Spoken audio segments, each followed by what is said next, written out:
E aí, pessoal, tudo bem? JJ aqui na área para mais um resumão, para a gente fazer aquela pincelada boa, aquele resumo para você relembrar algumas coisas. E hoje a gente vai falar dos biomas brasileiros.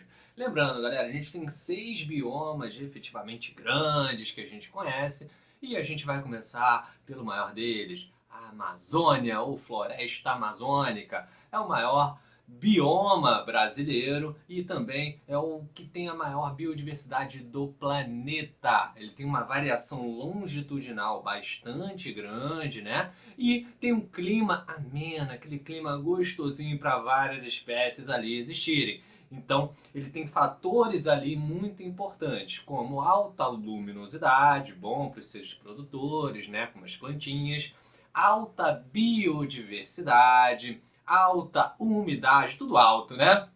A vegetação, ela vai ter que ser higrófila, ou seja, ela vai ter que tolerar essa grande umidade.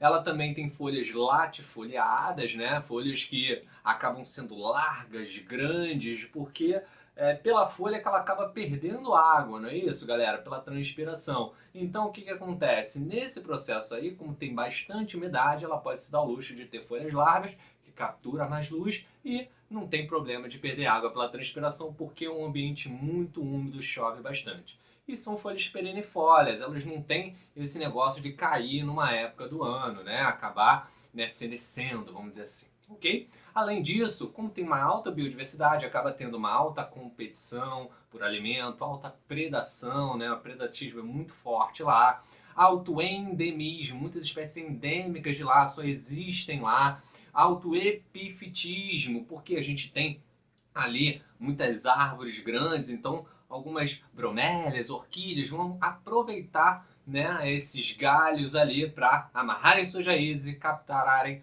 a luz, que é muito importante, tá? Então ela tem uma alta estratificação vegetal, um estrato herbáceo, né, pequenininho, outro arbustivo, que são plantas um pouco maiores, e o arbóreo, que tem aquelas plantas lá com 60 metros de altura, por exemplo. E só para fins de curiosidade, quase 50% do território brasileiro é dominado por esse bioma, a Amazônia. O segundo maior bioma é o Cerrado. O Cerrado que também tem uma alta biodiversidade e tem estações bem definidas. Uma estação seca, principalmente ali no inverno, e uma estação chuvosa, principalmente ali no verão. Então, chuvosa, chove bastante praticamente todo dia. Estação seca, não chove nenhum dia, aquele hora que solaca e não chove por nada. Tem algumas características ali que são bastante interessantes, que são características do cerrado, que é importante a gente saber. Uma delas é que o pH do solo é um pH ácido. Outra delas é que o solo também contém bastante alumínio. Então a gente chama de um solo aluminotóxico, até porque o alumínio ele acaba sendo bastante tóxico. Além disso, é um solo oligotrófico, um solo que tem poucos nutrientes.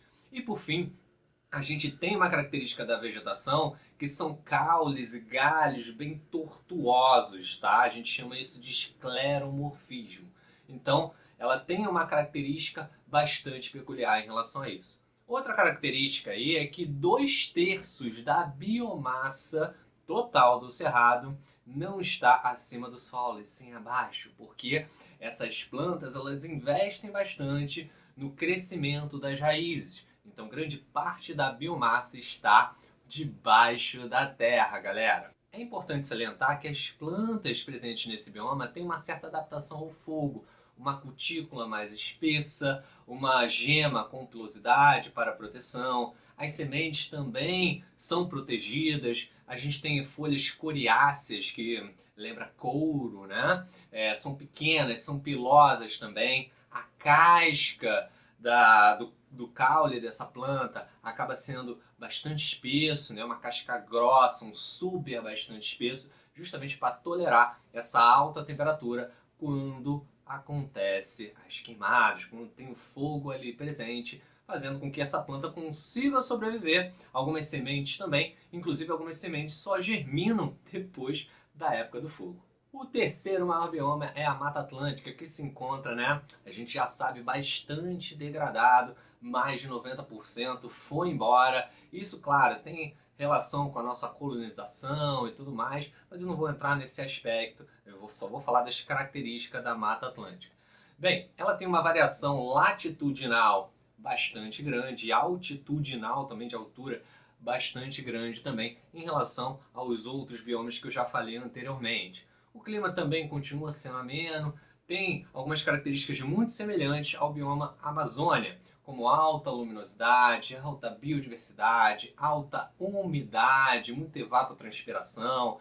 A vegetação também é higrófila, latifoliada, perennifólia, tem alta competição, predação, epifitismo, estratificação vegetal e, juntamente com o cerrado, é considerado um hotspot. Isso é importante a gente saber. O que é um hotspot? Um bioma que ele tem uma alta biodiversidade, mas que foi muito degradado. Então é uma região ali que necessita de bastante incentivo para a conservação, já que existem muitas espécies endêmicas desses biomas. Então nós, Brasil, a gente tem tanto o Cerrado quanto a Mata Atlântica como hotspots. Quarto maior bioma é a Caatinga. É um bioma exclusivo, o único bioma desses todos que eu vou falar que é exclusivo do Brasil. Só ocorre no Brasil e ali está presente um clima semiárido, então bastante seco, né? Apesar disso, tem uma certa biodiversidade. Muita gente acha que quase não tem biodiversidade, mas tem sim. Tem um elevado endemismo também, algumas espécies vivendo, né, muito naquela região, somente naquela região. O solo, muitas das vezes, ele é um pouco mais arenoso, pedregoso, né, galera? Então, quem vive nessa região do sertão nordestino sabe muito bem disso. E a vegetação, muitas das vezes, é caducifólia, ou seja, quando vem essa época da seca, essa estiagem tão grande, as plantas acabam perdendo as suas folhas para evitar a perda de água pela transpiração e assim acabar morrendo. E muitas espécies são xerófitas. O que são isso? Espécies adaptadas ao clima seco, como, por exemplo, cactos, né? Então, tem muitas espécies ali com espinhos, que têm folhas modificadas em espinhos justamente para evitar, além da predação, evitar também essa transpiração que a gente sabe que ocorre com a presença de folhas pela abertura dos estômatos. Inclusive, né, muitas plantas acabam tendo fotossíntese CAN, aquelas que acabam pegando o gás carbônico à noite e armazenando também água no seu caule, que a gente chama de cladódio. Nos Pampas, por exemplo, nós temos então um clima subtropical, está ali presente principalmente na região sul do nosso país, no Rio Grande do Sul, principalmente, né? Apesar disso, desse clima ameno, tem um solo fértil, muita grama, por isso, né, pampas, né, muitas gramas, árvores são muito esparsas nesse ambiente. Apesar disso, tem uma certa produtividade primária, sim, e uma certa biodiversidade também, muitas espécies herbívoras vivendo ali, e hoje em dia é muito utilizado para pastos, né, da criação de gado. E por fim, o Pantanal, que é o menor desses biomas, né? É a maior planície alagável do mundo, galera. E é um ambiente que tem bastante biodiversidade, tá? Apesar disso, não tem muitas espécies endêmicas dessa região. Então tem um baixo endemismo, mas muitas espécies de outros biomas acabam indo lá visitando, porque tem inundações sazonais, então tem uma estação com muita chuva, estação cheia, estação da seca, né? Então, na estação da seca, esses lagos que formam ali, eles acabam secando, então a gente tem muitos herbívoros, muitos seres terrestres caminhando e pegando alimento ali, já que o solo é bastante fértil. E nós temos a época das cheias, onde ocorre essa formação de grandes lagos lá e tal. Então a gente tem essa fauna aí mais relacionada ao ambiente aquático, né? A avifauna também, muitas espécies vão lá para procriar, aproveitando essa cheia, né? Evitando a presença de predadores, acabam fazendo seus ninhos lá e acaba, enfim, tendo um sucesso reprodutivo. Então, a gente tem uma alta produtividade nesse local também. Por fim, eu vou falar de outros biomas, como por exemplo a mata de araucária, que de acordo com o IBGE está inclusa na Mata Atlântica.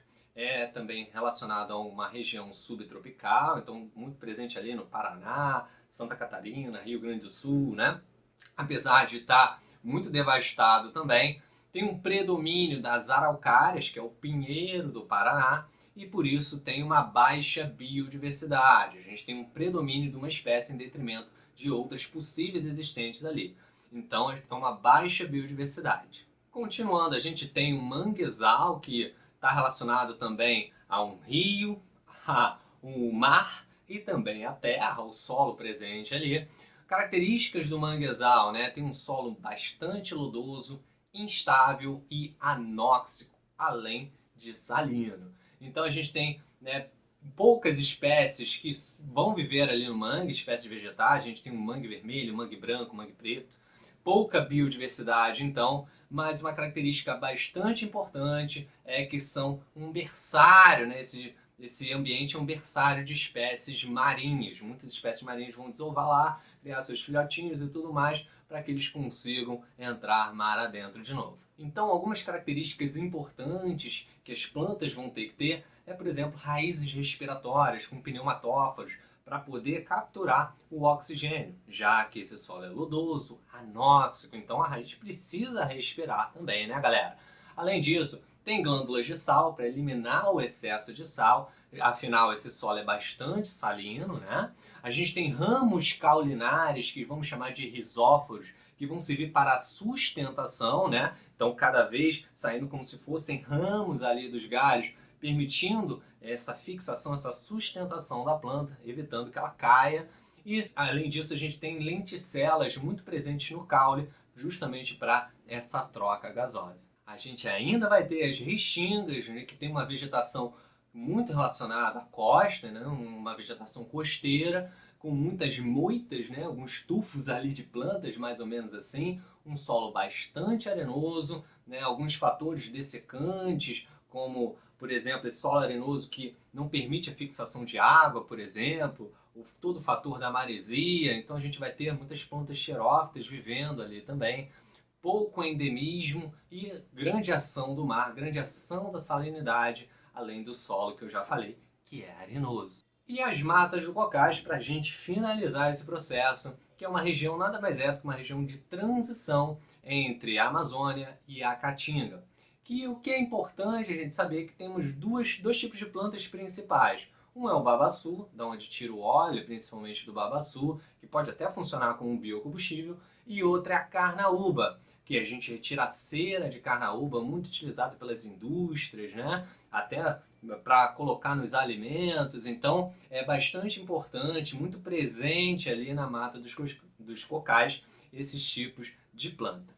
E é isso, pessoal. Espero que vocês tenham gostado. Como eu falei, é aquele bate-papo rápido, resumão, só para vocês relembrarem alguns assuntos relacionados aos biomas brasileiros. Eu vou ficando por aqui. Se você gostou, dá aquela curtida, comenta aqui embaixo. Além disso, se inscreve logo no canal, compartilha essa informação com os amigos para que eles também saibam e mandem bem na hora do vestibular ou de alguma prova. Beleza? Eu vou ficando por aqui. Um beijo e tchau, tchau.